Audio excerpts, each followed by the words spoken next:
Busana-busana para wanita dan lelaki kini semakin indah dengan hiasan-hiasan aneka warna yang diproduksi oleh para pengrajin bordir hampir di seluruh Indonesia. Ciri khas bordiran mencerminkan watak daerah di mana sentra-sentra itu diproduksi, seperti ciri khas dari Nangro Aceh Darussalam, Sumatera, Kalimantan, Maluku, Sulawesi, Papua, Nusa Tenggara Barat dan Timur, serta daerah Bali. Hiasan dan kreasi daerah sangat terlihat dalam tata warna bordiran sehingga mudah untuk mengenalinya. Sedangkan warna baju disesuaikan dengan keinginan pasar.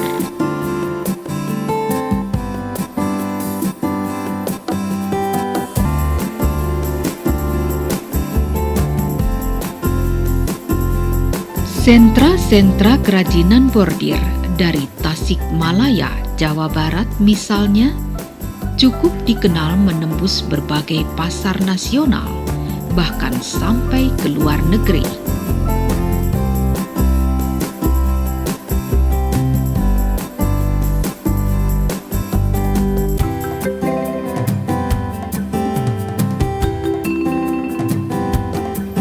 Proses produksi pembuatan kerajinan bordir secara umum dengan memilih bahan kain dan dipotong sesuai dengan kebutuhan dan jenis bordir yang akan dibuat.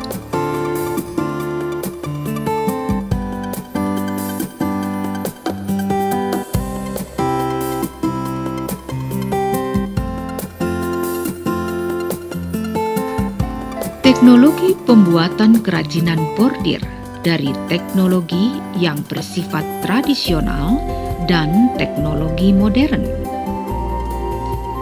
Tenaga tradisional pada umumnya dilakukan mengandalkan tenaga manusia, mulai dari pembuatan pola sampai kepada penjahitan. Diajarkan secara turun-temurun dari ibu yang sudah berpengalaman sampai kepada anak-anak perempuan yang masih muda.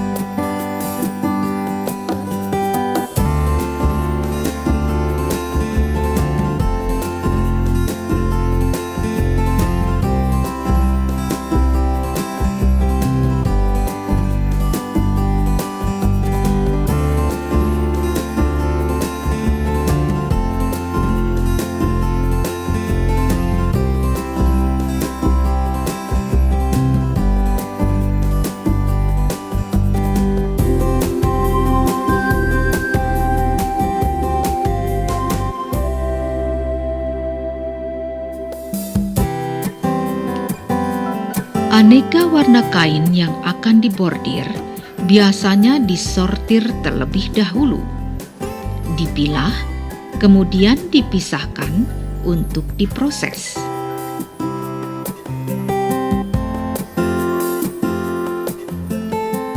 Kemudian kain yang telah dipilah dipotong. Para desainernya mulai membuat pola atau motif bordir sesuai dengan selera konsumen yang sedang tren atau sesuai pesanan.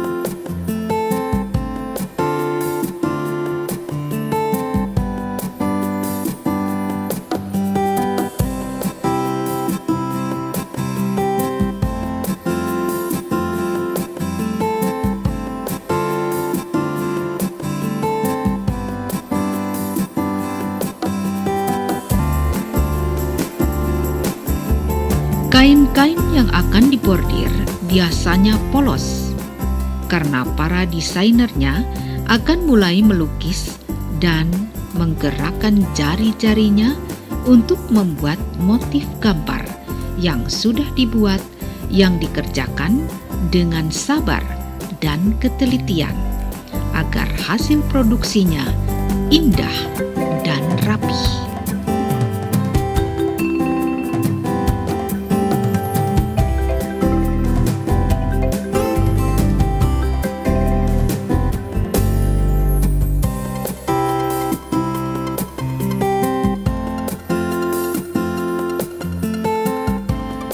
Hasil jahitan umumnya diinginkan untuk sebuah bahan kebaya, memerlukan waktu pembordiran rata-rata selama 6 hari, dan untuk satu mukena selama 5 hari, sedangkan kain kerudung 1 atau 2 hari.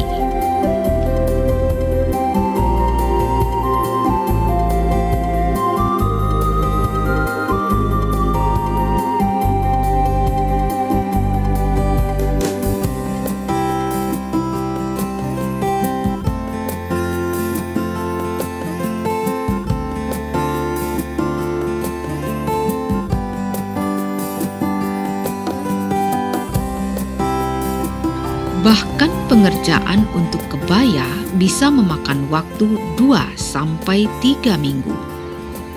Tetapi itu merupakan produk terkecil karena harganya bisa tinggi dan umumnya adalah pesanan dari luar negeri.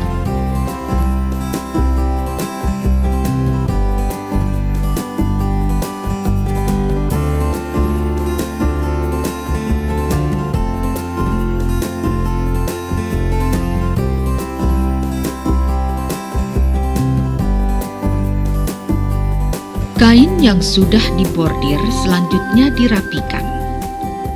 Bagian yang berlubang dengan menggunakan ujung gunting selanjutnya dirapikan dengan solder atau besi panas. Fungsi solder atau besi panas dalam membuat lubang hasil bordirnya terlihat akan lebih rapi. Setelah selesai dibordir, kain dipotong sesuai dengan jenis dan ukuran produk yang akan dibuat. Kain bordir yang sudah dipotong menurut polanya barulah dijahit menjadi kerudung atau mukena, sedangkan khusus kebaya panjang tidak dijahit, tapi dijual dalam bentuk kain bordir sebagai bahan kebaya.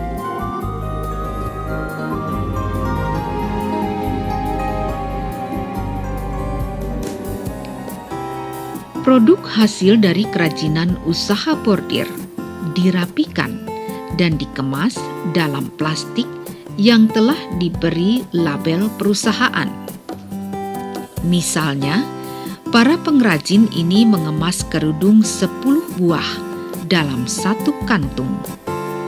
Sedangkan untuk mukena atau kebaya, masing-masing dikemas dalam 1 unit kemasan.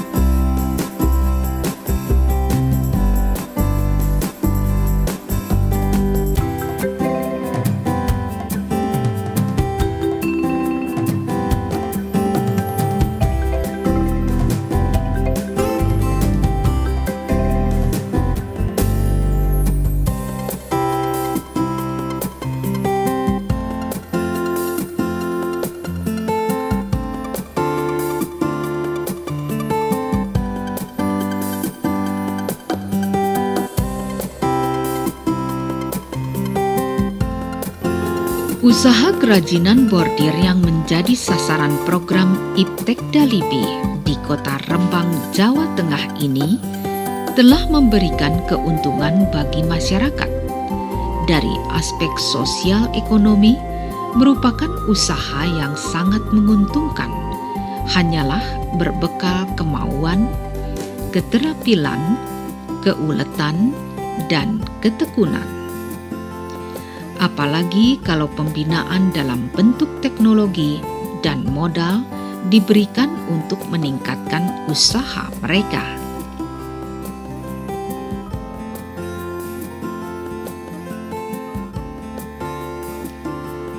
Unit usaha kerajinan bordir mampu memberikan sumbangan yang berarti bagi peningkatan pendapatan maupun penyerapan tenaga kerja. Usaha kerajinan bordir melalui ekspor produknya dapat memberikan kontribusi sebagai sumber devisa dan peningkatan asli daerah. Bila terdapat perhatian yang begitu besar dari berbagai lembaga, termasuk program Iptek Dalibi, karena usaha tersebut mampu meningkatkan kemampuan para pengrajin bordir dan untuk membantu kelangsungan usahanya agar tidak putus di tengah ramainya produksi dan permintaan pasar dalam negeri maupun luar negeri. Bantuan modal dan pelatihan bagi para pengrajin sebagai upaya untuk meningkatkan kualitas dan penyediaan bahan baku, yaitu kain. Usaha kecil kerajinan bordir ternyata cukup tangguh. Usahanya mampu menyerap tenaga kerja di lingkungan daerah sekitar sentra produksi yang sebagian besar kaum ibu dan remaja putri, bahkan sesekali anak-anak mereka turut membantu orang tuanya.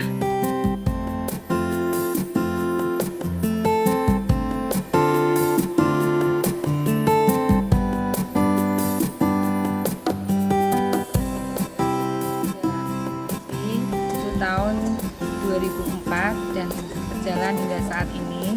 Kemudian di samping saya adalah Ibu Farida selaku pemilik Udir Melati Putih. Untuk lebih jelasnya silakan Ibu Farida. Ya, kami mengucapkan terima kasih atas bantuannya. Mudah-mudahan usaha kami bisa lebih maju dan mendapat ridha dari Allah menjadi usaha yang berkah.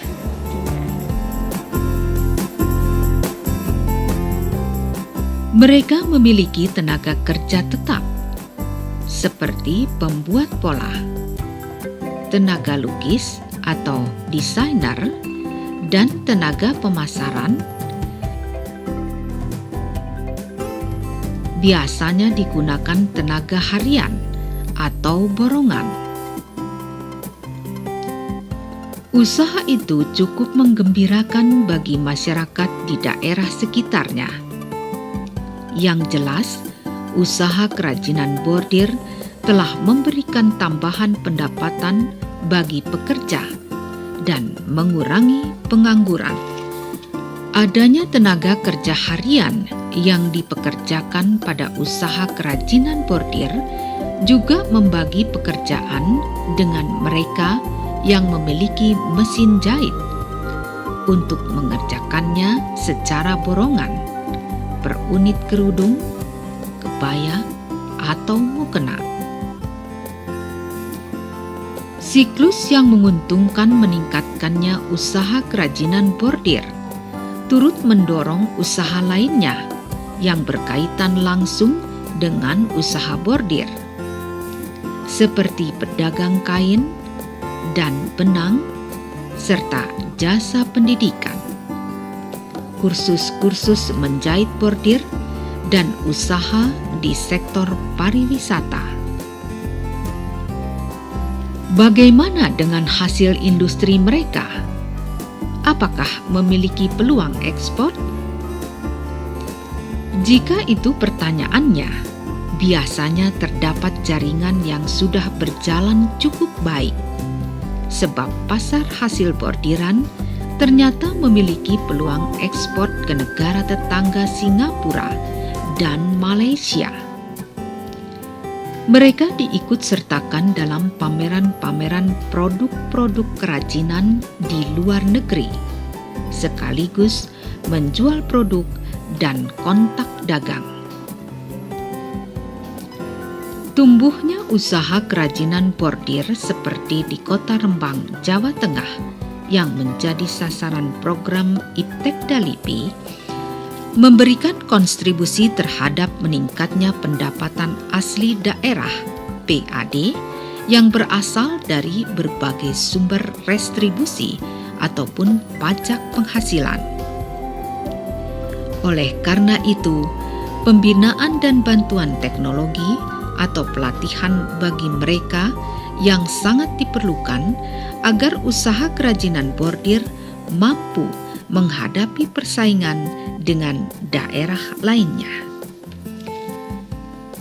Kreativitas membuat pola atau desain atau karakteristik bordiran adalah tuntutan wajar bila tidak ingin kehilangan konsumennya. Corak warna kerajinan bordir itu pun harus tetap dipertahankan. Tetapi memiliki kemampuan pemasaran juga penting. Selain pihak pemerintah kabupaten memberikan kemudahan dalam perizinan dan transportasi. Kualitas bordiran melati putih seperti kerudung, kain kebaya, mukena, dan berbagai model yang dibuatnya diharapkan menjadi usaha yang dilestarikan. Keinginan dan kreativitas untuk maju adalah sebuah cerminan bahwa usaha kecil seperti kerajinan bordiran memang memerlukan pembinaan. Usaha kerajinan bordir seperti di Kota Rembang, Jawa Tengah merupakan industri berpotensi untuk dikembangkan karena memiliki nilai tambah yang cukup besar serta ditunjang oleh kekayaan khasanah seni budaya daerah yang beraneka ragam yang dituangkan ke dalam lembaran kain dalam motif bordiran sebagai ciri khas masing-masing daerah. Kerajinan bordir memiliki prospek pasar yang cukup potensial untuk pasar domestik dan pasar ekspor. Sedangkan secara turun-temurun, usaha ini takkan pernah hilang, sehingga memungkinkan dikelola untuk usaha kecil. Lokasi bisa dilakukan di rumah atau di toko. Sentra industri kecil sebagai kelompok usaha. Usaha industri kecil kerajinan bordir telah memberikan dampak positif dari aspek ekonomi, sosial, dan lingkungan karena kemampuannya menyerap tenaga kerja, tidak mencemari lingkungan, serta sebagai sumber devisa dan sumber pendapatan daerah. Bagi para pengrajin bordir di Kota Rembang ini, usaha itu memang telah memberikan manfaat yang tidak kecil untuk membangun ekonomi yang tangguh, untuk meningkatkan pendapatan. Terlepas mereka berusaha secara tradisional maupun dengan menggunakan teknologi modern, usaha kerajinan bordir telah memberikan kesempatan bagi masyarakat di sekitarnya, terutama kaum wanita, lebih produktif memanfaatkan waktu dan kesempatan untuk memperbaiki kesejahteraannya.